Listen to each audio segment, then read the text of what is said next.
¿Qué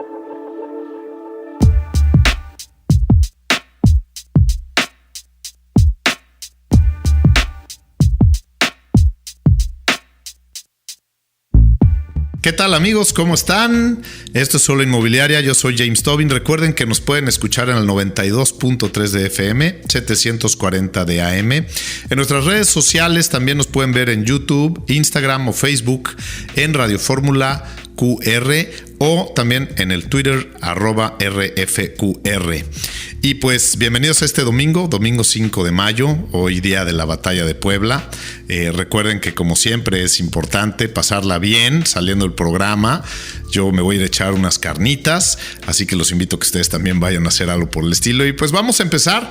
Empezaremos este programa atendiendo algunas solicitudes que han llegado por medio de nuestras redes sociales. En particular una de ellas que está buscando que repitamos una de las entrevistas que se hizo con la bióloga Lilia Mandujano, la cual estuvo con nosotros hace algunas semanas y nos habló de los temas de sustentabilidad y la manera en que se deben de hacer las planeaciones dentro de los inmuebles para poder hacerlos sustentables con el medio ambiente. Nos han pedido que esta entrevista en particular la volvamos a repetir y pues atendiendo a esta solicitud, cosa que no hacemos, pero en este caso por la manera y la cantidad de las solicitudes que se han hecho, lo vamos a volver a pasar. También estará con nosotros Víctor Curiel, que como recordarán la semana pasada no alcanzó a darnos toda la información respecto de los fideicomisos. En un origen hablábamos de los fideicomisos para compra de inmuebles por parte de los extranjeros. Sin embargo, en esta ocasión nos trae otro fideicomiso que son los fideicomisos para administrar inmuebles y para hacer negocio por vía de los inmuebles. Es muy interesante esto y es un tópico que es muy importante porque son nuevas maneras de hacer negocio a través de fideicomisos que dan mucha certeza jurídica, pero que sobre todo dan una certeza a todos los actores de que lo que se pone en el fideicomiso es lo que va a suceder. Nos acompaña también Carlos Díaz Carvajal. Ustedes saben que él es el director del INPLAN, el Instituto Municipal de la Planeación, aquí en el municipio de Benito Juárez, y él nos platicará respecto de la planeación y cómo se ha venido formulando esta desde el origen, ya que él fue el fundador, no fue uno de los fundadores, él fue el fundador del instituto y ahora hace 2 años retoma esta posición y sigue adelante con la misma. Nos va a proporcionar información interesante de cómo se ha venido desenvolviendo y cuál ha sido el proceso del INPLAN durante los últimos 16 años. Y finalmente vamos a atender la solicitud también, una pregunta específica que ahí yo me voy a permitir darles esta charla, dado que conozco muy bien el tema. Una pregunta que nos hizo un radioescucha y que nos la hace por vía de redes sociales. El señor se llama Juan José Velasco y nos pregunta respecto de los remates inmobiliarios, los remates hipotecarios que se conocen.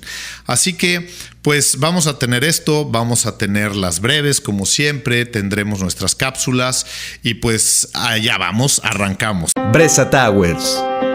Para Bresa Towers, el manejo de energía es muy importante, con el objetivo de reducir la huella de carbono que el consumo de energías generadas con combustibles fósiles produce. Se dotó a todos los departamentos y áreas comunes de equipos de acondicionamiento de aire tipo inverter, los cuales adaptan el funcionamiento del motor a la necesidad de climatización del espacio en cada momento. Reducen drásticamente las oscilaciones de temperatura, permitiendo consumir únicamente la energía necesaria y evitando la generación de picos de consumo que resultan también en mayor gasto económico, manteniendo estabilidad ambiental y confort. Por otro lado, la totalidad de la iluminación del proyecto es por medio de diodos de emisión de luz, mejor conocidos como LEDs, que son los equipos con mayor eficiencia lumínica que existen en la actualidad. Bresa Towers está ubicado en el corazón del Table, lo que le da una vista privilegiada hacia la laguna Nichupté y el mar Caribe. Sé parte de esta comunidad eco-friendly. Para informes www.bresa.mx o al 9981 429408. Bresa Towers.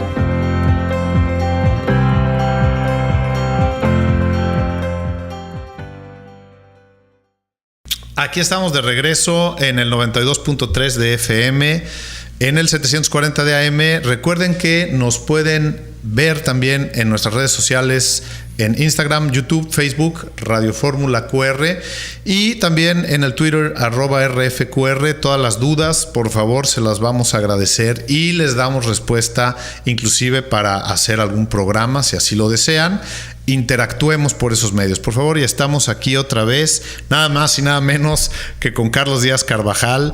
Él es director del Instituto Municipal de la Planeación aquí en Benito Juárez, a quien le agradezco otra vez que nos acompañe en este 5 de mayo. Y pues, Carlos, nos quedamos platicando un poquito la vez pasada y faltó tiempo todavía. Yo quisiera que nos platicaras un poquito de movilidad. Déjame, te pongo en el contexto.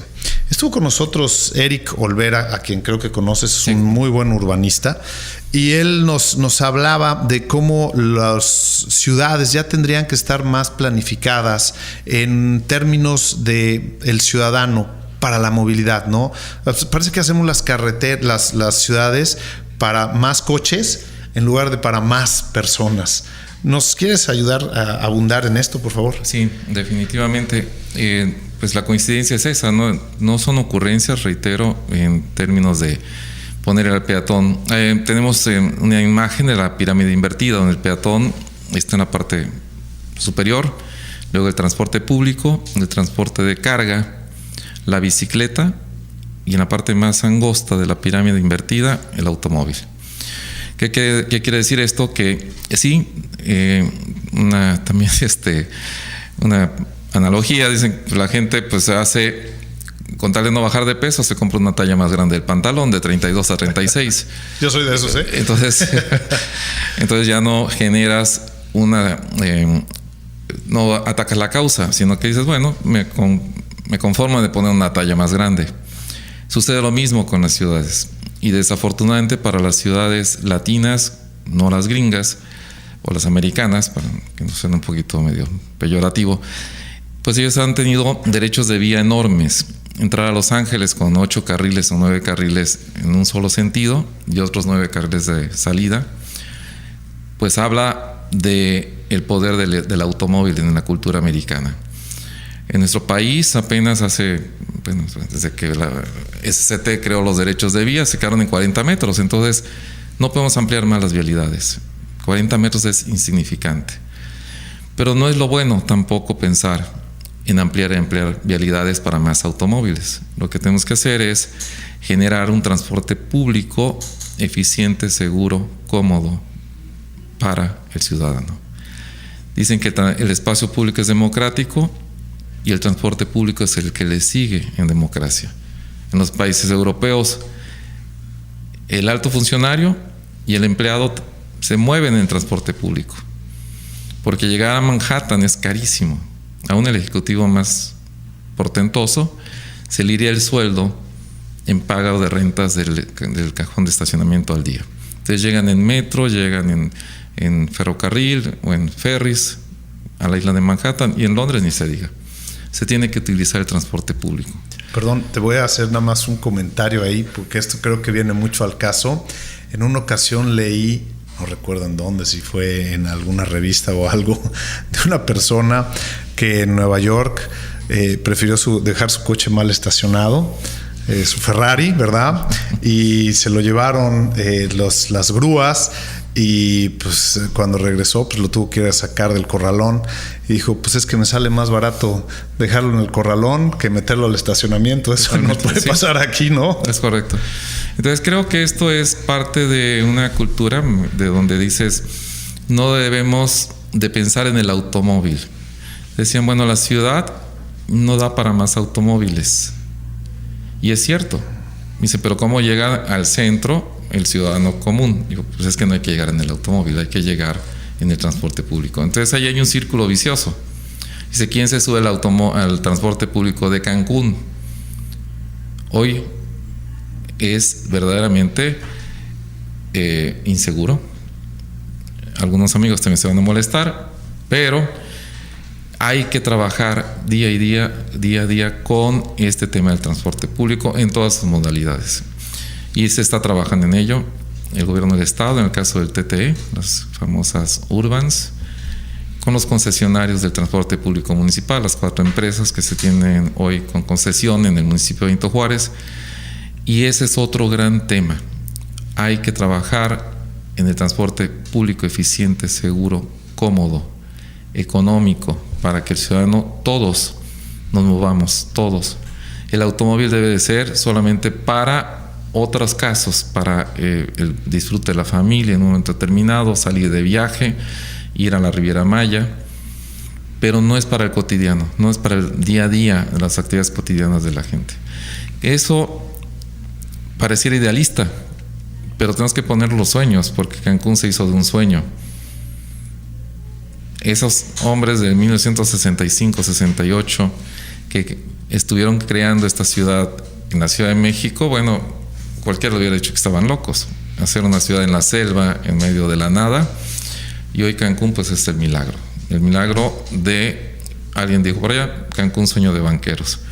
Hay que soñar como ciudadanos en esto, pero no solamente quedarnos en la parte pasiva.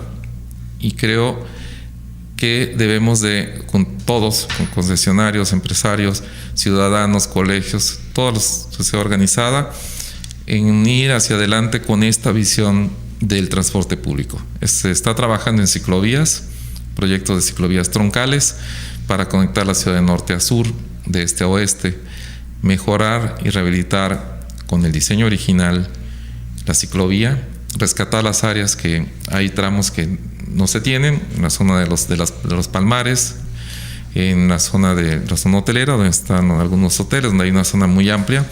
Pero en fin, ciclovías. La gente dice, en nuestro clima, ¿quién se sube a una bicicleta para moverse porque llegas empapado? Hay que ver que hay gente de clase muy humilde, trabajadores de la construcción, que en el Boulevard Colosio utilizan la ciclovía porque hay mucha construcción en el Boulevard, gente del servicio doméstico, jardinería, etcétera, que se mueven en bicicleta. En la misma Bonampak, del kilómetro 0 hasta la avenida Chichén, poco antes García de la Torre, y hay gente que está utilizando esta ciclovía, que viene la segunda etapa de reforestación. En estos días se va a hacer la reforestación, está hoy árida, pero no va a quedar así. Esto es un proyecto de 2-3 etapas, inmobiliario urbano, para que este sea un eje peatonal y de ciclistas.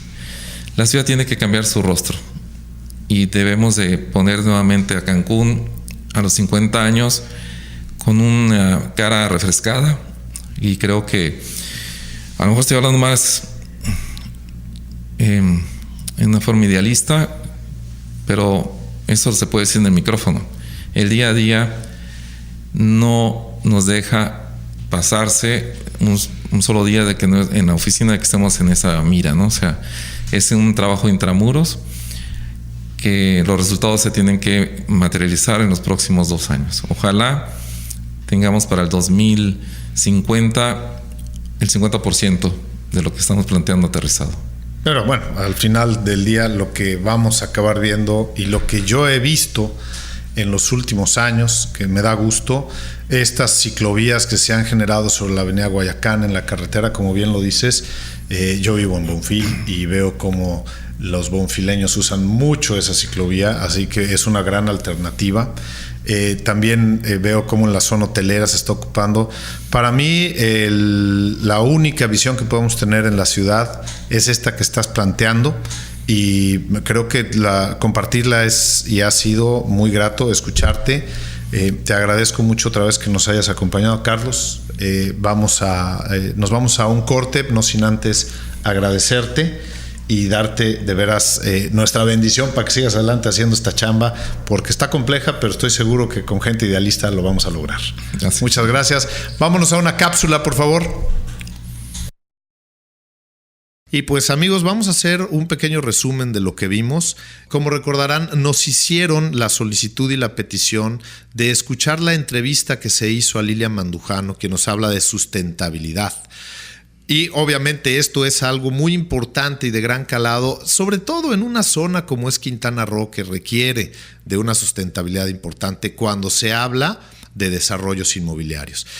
También estuvimos con Víctor Curiel, Tuvimos una entrevista previa a esta que fue muy interesante respecto del tema de los fideicomisos para compra de extranjeros. Sin embargo, nos quedamos pendientes de algunos temas con Víctor Curiel, que nos volvió a acompañar en este programa, para hablar de administración de fideicomisos inmobiliarios. Una receta muy importante para quien quiera hacer negocio inmobiliario con certeza jurídica. Carlos Díaz Carvajal, que es el director del Implan, también nos acompañó esta vez. Recordarán que él también estuvo en el programa anterior y nos vino a dar la conclusión de todo lo que se ha hecho en el Instituto Municipal de la Planeación de Benito Juárez y pues la conclusión de la pregunta que nos hizo Juan José Velasco, uno de los radioescuchas, y en donde me permití darle la información respecto de los remates hipotecarios. Espero haber sido claro ahí, Juan José. Si no, tienes nuestras redes sociales y también nos puedes contactar por el Twitter @RFQR. Pues amigos, muchísimas gracias. Les agradezco mucho que nos hayan acompañado a este programa. Hasta el próximo domingo. Esto es Sola Inmobiliaria. Yo soy James Tobin. Bien amigos, aquí estamos de regreso y nos está acompañando en este programa Lilia Mandujano, a quien conozco desde hace algunos años. Ella es bióloga, consultora ambiental. Muchas gracias por acompañarnos hoy, Lilia. Gracias, James, por la invitación. Buenos Lilia, días. La idea de que tú estés en el programa es que nos platiques un poquito de los temas ambientales y los inmuebles. Algunos se preguntarán, pues, ¿por qué tiene que ver un biólogo con los inmuebles? ¿Nos ayudas con una respuesta? Sí, cómo no. Pues mira, en mucho. Porque si tú pretendes invertir en un bien raíz y dependiendo qué proyecto tengas que hacer, pues necesitas ver si se te permite, ¿sí? Primero que nada, si se te permite hacer lo que tú quieres hacer y qué medidas debes de tomar en cuenta para no alterar.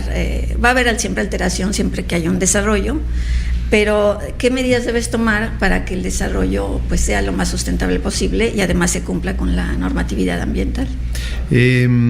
Cuando se está construyendo, normalmente aquí en Benito Juárez al menos, en Cancún, hay muchas zonas que son irregulares. ¿Qué pasa ahí? En las zonas irregulares, híjole, pues mira, sí es un problema gravísimo.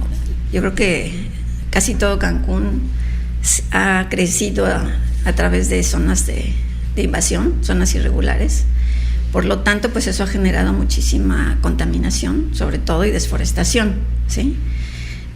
Porque cuando hay terrenos irregulares y no están dentro de los planes ya de desarrollo urbano, pues no pueden entrar los servicios de agua, de drenaje, de luz, etcétera, deben de llegar antes de que se empiecen a comercializar y a distribuir estos predios, ¿no? Entonces, cuando hay invasión, pues no vamos a tener, obviamente, contaminación del agua, principalmente por los residuos líquidos, ¿no? Fecalismo al aire libre o peor aún, utilizan cenotes para desechar estos residuos, etcétera, y además una deforestación desmedida, ¿no? ¿Y qué se puede hacer ahí para tratar de contener, o si ya se encuentra, para tratar de componer o arreglar esto? Pues mira, tiene mucho que hacer el municipio, regularizar lo antes posible a todas esas zonas para poder bajar fondos federales, etcétera, y meter los servicios municipales, ¿no? Es una tarea titánica porque además mucho de las invasiones también ha sido provocado por el mismo gobierno, ¿no? Sí. Campañas políticas, etcétera, le ofrecen a gente, vente, te regalo tierras y después vemos qué hacemos, ¿no? Entonces, eso es histórico, ¿no? O sea, de años tiene que eso pasa y lo he visto en todas las campañas, ¿no? Entonces, pues vamos a tratar primero que nada evitar que eso pase cada vez que se piense hacer, y ya todos los que están ahorita, bueno, pues tienen que rápidamente regularizarlo, meterlos en planes de desarrollo urbano, todas esas zonas de invasión, para poder meter los servicios lo antes posible. Fíjate que la zona que tenemos como un cinturón ahí, que los ejidos, vamos a hablar del ejido, pues carecen de los servicios. Así y muchos trabajan con fosas. ¿Cómo son estos? ¿Son biodigestores les llaman o cómo les llaman a las...? Bueno, mira, ojalá fueran biodigestores, ¿sí? Normalmente, bueno, en zonas de invasión, normalmente es, y más en la península y en esta zona de Quintana Roo, que hay filtración fácil por el tipo de suelo que tenemos y se forman cenotes, oquedades, ¿sí? En donde la gente lo utiliza, pues por un lado pueden utilizarlo para sacar agua, ¿sí? Porque hay agua, pozos para extraer agua, porque no hay el servicio de agua potable, y por otro lado encuentran en el otro extremo de su predio otras oquedades y bueno, las utilizan de sanitario. Entonces eso, bueno, es una contaminación para el manto freático, pero también una afectación grandísima para la salud, ¿sí?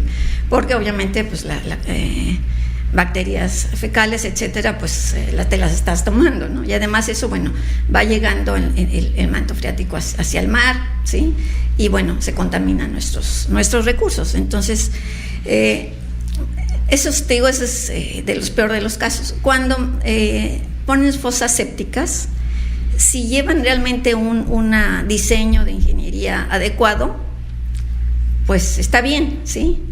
Sin embargo, también lo que hemos visto y lo vemos todos los días, es que estas fosas sépticas entre comillas, normalmente no están bien impermeabilizadas, por lo tanto hay filtraciones de agua y bueno, viene siendo lo mismo, ¿sí? Ahora, al haber filtraciones de agua, tampoco nunca se saturan, ¿sí? Entonces la gente pues no las vacía. Si está funcionando bien la fosa séptica, entonces pues se va a saturar, entonces la gente tiene que enviar una pipa, vaciarla y llevar esas pipas a las plantas de tratamiento del sistema público para que sean tratadas. Y entonces, bueno, no habría problema. Entonces tienen que ser pues sistemas realmente más complejos, ¿no? Técnicamente viables, ¿no? Esa es la realidad de lo que muchos están viviendo hoy. El tema ambiental es de suma importancia. Se nos acabó el tiempo, Lilia. Te agradezco muchísimo. Sí, tenemos. Hay mucho que hablar de esto. Hoy se nos ha acabado el tiempo. Yo te quiero agradecer muchísimo que nos hayas acompañado. Seguramente vas a regresar como muchos de los que han estado. Y pues bueno, muchas gracias, Lilia. Te agradezco mucho. Amigos, estamos aquí de regreso, estamos nuevamente con Víctor Curiel. Recuerden, este es el 92.3 de FM, 740 de AM. Yo soy James Tobin, esto es Solo Inmobiliaria. Nos pueden ver también en las redes sociales, YouTube, Instagram o Facebook en @RFQR. Y como lo prometimos, por lo que nos quedó a deber Víctor la semana pasada, estamos de regreso aquí ese dominguito, 5 de mayo, conmemorando la batalla de Puebla también. Así que, pues Víctor, por favor, vamos a seguir adelante con esa plática tan interesante que teníamos. Mencionaste en la plática anterior algo respecto de unos fideicomisos inmobiliarios. ¿Por qué no nos platicas un poco de esto? Sí, claro, James, ¿cómo estás? Los fideicomisos inmobiliarios o de asociación inmobiliaria, como los llamamos en algunos bancos, son el fideicomiso A y B, el esquema tradicional en donde se asocia temporalmente en este contrato de fideicomiso el dueño de la tierra, quien va a aportar la tierra al fideicomiso, al contrato de fideicomiso, y del otro lado el que en lo general, en el esquema tradicional, aportará los recursos o la obra, los ladrillos para desarrollar hacer este desarrollo inmobiliario. Es como una asociación es una asociación temporal. Digamos que hay quien anteriormente, ya no tanto creo, hacían contratos de asociación en participación, en donde hacían eso, asociarse para este proyecto en particular. Y pues creo que ya hace unos años la gran mayoría de los desarrolladores han optado por este vehículo de asociación que es el fideicomiso, por la certeza, por la seguridad jurídica que da a los dos, tanto al dueño de la tierra como al dueño de la constructora o al desarrollador. Déjame entender un poco. Así que entonces el fideicomiso se constituye, se fideicomiten recursos o se fideicomite también el terreno. ¿Cómo funciona? Porque también debe haber una parte de administración. ¿También la lleva el fiduciario? Sí. Dentro de los fideicomisos inmobiliarios es un abanico enorme y depende del proyecto. Hay unos muy chiquitos, hay unos que son más complicados, más grandes, y hay algunos que inclusive tienen actividad empresarial, que básicamente lo convierte en una empresa. Es un fideicomiso que tanto compra como vende, que podría el mismo fideicomiso, y si es un fideicomiso con actividad empresarial, puede facturarle a los adquirentes, a quien se le transmite uno de los departamentos, por ejemplo, porque el fideicomiso como tal tiene actividad empresarial. Pero para irnos al más tradicional, al más fácil de explicar, además, el fideicomiso conocido como A y B, en donde el A va a aportar la tierra y el B va a aportar los ladrillos, pues digamos que si esta persona que tenía un terreno podía venderlo hoy en $1,000,000 y el que tiene la constructora tendría que pagar y descapitalizarse por ese $1,000,000 y luego ya empezar el desarrollo y construir los 10 departamentos que va a hacer en Playa del Carmen, lo que hacen es asociarse en este fideicomiso, y claro, el dueño de la tierra no va a recibir $1,000,000. Probablemente en la negociación va a terminar recibiendo 1.3, 1.5, $2,000,000, porque no se lo van a pagar de entrada, se lo van a pagar cuando el desarrollo empiece a recibir recursos de la misma venta o preventa de los departamentos, y por ejemplo, en 3 años que acabe el proyecto, le acabarán de pagar ya no el $1,000,000, sino el 1.3 o el 1.5, una ganancia mayor. Por el otro lado, el dueño de la desarrolladora, quien va a poner los recursos, quien va a hacer la obra, también tiene ventajas. No solo que no se está descapitalizando. De acuerdo al artículo 14 del Código Fiscal de la Federación, no se paga un impuesto traslativo de dominio en virtud de que queda abierta la posibilidad de la reversión. Porque el espíritu de este contrato de asociación temporal es que se junten para hacer el desarrollo, pero ¿qué tal si por alguna razón no les dieron la licencia de construcción o hubo un tema ambiental que impidió que se pudiera desarrollar por un periodo largo?